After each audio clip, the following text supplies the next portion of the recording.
പഠിക്കാൻ പോയെങ്കിൽ പഠിച്ച് ഇപ്പൊ ജോലി എടുക്കുകയാണ്. അതാണ് നിന്നെപ്പോലുള്ള നരമ്പ് രോഗികൾക്കും അസൂയ രോഗികൾക്കും ഇവനെപ്പോലുള്ള ഭ്രാന്തന്മാരെയൊക്കെ ഇങ്ങനെ ഓരോ മറുപടി പറഞ്ഞ് ഇവിടെ ഇടുമ്പോൾ എൻ്റെ അക്കൗണ്ടിലേക്ക് നല്ല വിവരമുള്ളവർ ക്യാഷ് ഇട്ടുകൊണ്ടേയിരിക്കും.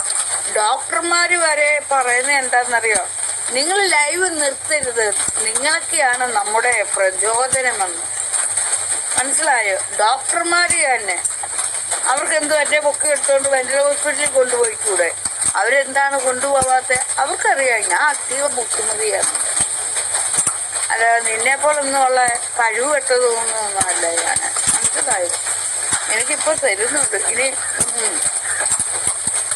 അതേപോലെ മെൻ്റലായവർക്ക് ആരാധിക്കാൻ തോന്നുള്ളൂ എന്ന് എഴുതി വയ്ക്കും. അപ്പൊ അതിന് കൊടുത്തൊരു സൂപ്പർ റിപ്ലൈ. ഇവർക്ക് ഭ്രാന്താണെങ്കിൽ ഇവരെ കണ്ട് ഇത്രയും എഴുതി പിടിപ്പിക്കുന്ന തനിക്ക് മുഴുത്ത ഭ്രാന്താണെന്ന്. തനിക്കൊന്ന് സാധാരണ ഡോക്ടർമാർ പോരാ, ഡോക്ടർ സണ്ണി തന്നെ വേണമെന്ന്.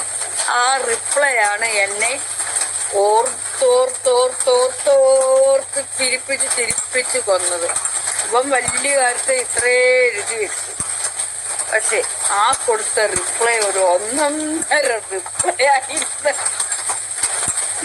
ഇവർക്ക് ഭ്രാന്താണെങ്കിൽ ഇവരെ കണ്ട് ഇത്രേ എഴുതി പിടിപ്പിക്കുന്ന തനിക്ക് മുഴുത്ത ഭ്രാന്താണെന്ന്. കണ്ട അവിടെ എൻ്റെ ആൾക്കാരെല്ലാം ചിരിച്ചു മറിയുന്നു. തനിക്കൊന്ന് സാധാരണ ഡോക്ടർ പോരാ, ഡോക്ടർ സണ്ണി തന്നെ വേണമെന്ന്.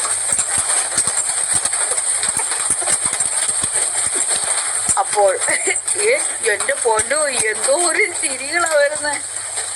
എടോ റിപ്ലൈ ഈ മെന്റൽ പിടിച്ച് ഈ നാറിക്ക് റിപ്ലൈ കൊടുത്ത് എൻ്റെ പൊന്നു മോനെ നിന്റെ മറുപടി കേട്ടതാണ്ട് അവിടെ ആളുകൾ ചിരിച്ചു മറിയുന്നതാ. കാരണം എന്തോരം ചിരികളാണ് വരുന്നതെന്നറിയാവോ?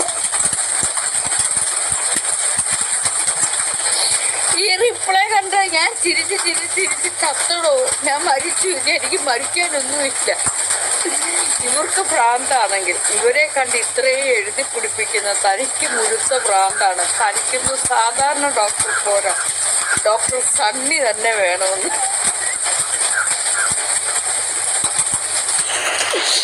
എൻ്റെ മോനെ നീയാണ് ഇന്നത്തെ താരം. നീ റിപ്ലൈ കൊടുത്തത് നീ നോക്ക്. ഇപ്പോൾ ഈ ലൈവിലുണ്ടോ എന്ന് എനിക്കറിയില്ല. എന്തോരം ചിരികളാണ് വരുന്നതെന്നറിയാം. ഞാൻ ചിരിച്ചതിനേക്കാൾ 10 മടങ്ങ് ആളുകളാണ് ചിരിച്ചു മറിയും എൻ്റെ പൊന്നു കുഞ്ഞ്. നിന്റെ പേരെന്തുവാ? യൂസർ WWX9GB9 യൂസർ WWX9GB9 എന്തെങ്കിലും ആട്ടെ. നിന്റെ റിപ്ലൈ എന്നെ നല്ല ചിരി. ഞാൻ ഒത്തിരി ചിരിച്ചു.